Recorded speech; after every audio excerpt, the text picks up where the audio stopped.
This video is intended to help prospective students review their preliminary aid offer.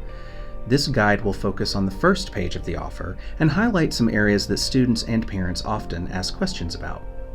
The preliminary aid offer's purpose is to break down certain costs of attending JMU and explaining your options for paying those costs. Prospective students will be notified of this offer through the email address used on their admissions application. Once available, the preliminary aid offer can be accessed through their applicant center on MyMadison.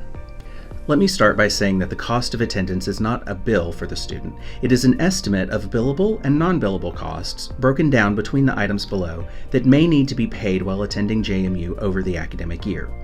These numbers are based on this current year and may change for next year.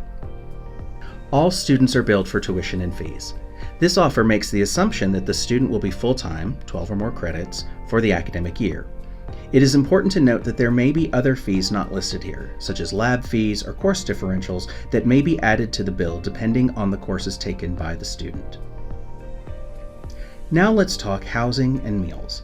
Housing and meals are the average cost for living in a dorm on campus with a standard meal plan.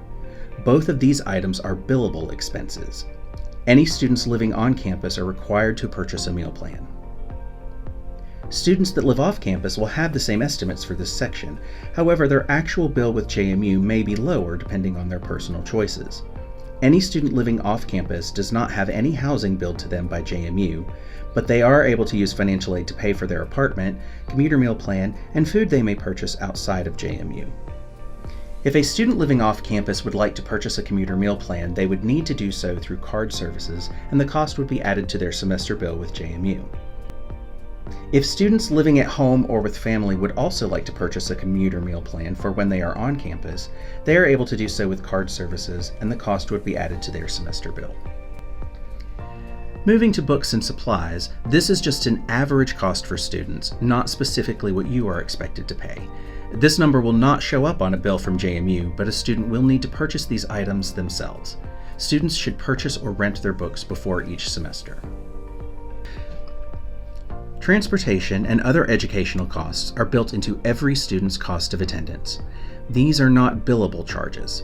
This part of the cost of attendance estimates the cost for things needed like having a car on campus, tickets for buses or planes, as well as toiletries and other miscellaneous items needed throughout the year. Again, you will not have a bill for these items from JMU directly, but they may be necessary outside purchases. These costs will vary by student. Grants and scholarships are free assistance from federal, state, university, or outside means. This section includes any merit-based JMU scholarships offered at the time the preliminary aid offer is issued to a student. Other scholarships are outside scholarships that you apply for on your own. These will only be listed here if you reported the amount to our financial aid office through the supplemental scholarships form.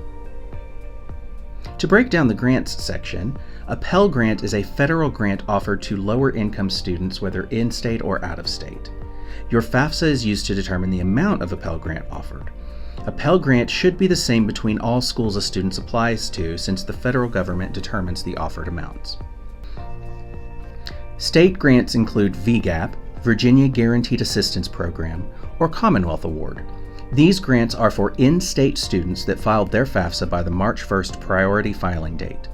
JMU uses the FAFSA's Student Aid Index, or SAI, to determine your state grant eligibility.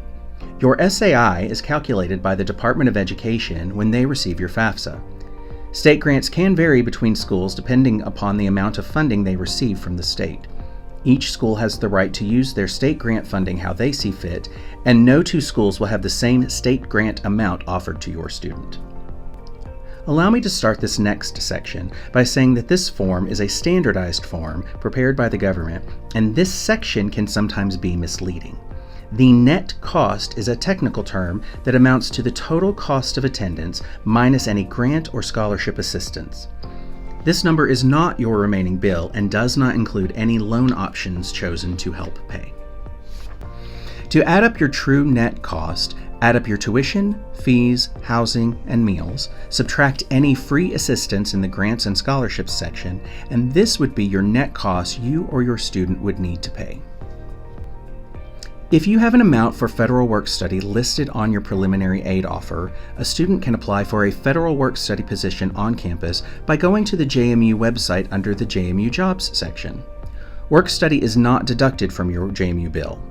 The student would receive a paycheck, just as if they were working at home, that would help offset any personal needs. Please keep in mind, though, that all students have the opportunity to work through institutional employment. JMU actually offers a larger number of institutional employment positions than they do federal work-study positions. These positions can be found under the JMU Jobs section. Moving on to loans, this section details the students' federal direct loan amounts they are able to borrow. Loan amounts are based on the total number of credit hours at the time of awarding. Incoming freshmen are offered up to $5,500 for the academic year, with that amount increasing to $6,500 as a sophomore and $7,500 as a junior and senior.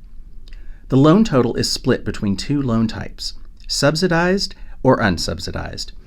For subsidized loans, the government will pay the interest while the student is in school. For unsubsidized loans, interest is accruing. All loans are 10-year loans. The loan will go into repayment 6 months after the student graduates or drops below half-time, 6 credits. This section details other means of paying for a student's education and includes institutional payment plans, 529 college saving plans, and Parent Plus loans. Parent Plus loans are federal direct loans that parents can use to assist with the cost of the student's attendance. These are also considered 10-year loans for repayment purposes. And that's it. We've made it through the first page. Remember, every university aid offer may look different. When comparing schools, it's important to pick out your billable charges and subtract any free assistance to find the more accurate out-of-pocket cost. Also, please remember you need to file a FAFSA every year starting October 1st. Hopefully, this video has helped answer your questions about the preliminary aid offer, but if you have further questions, please contact our office.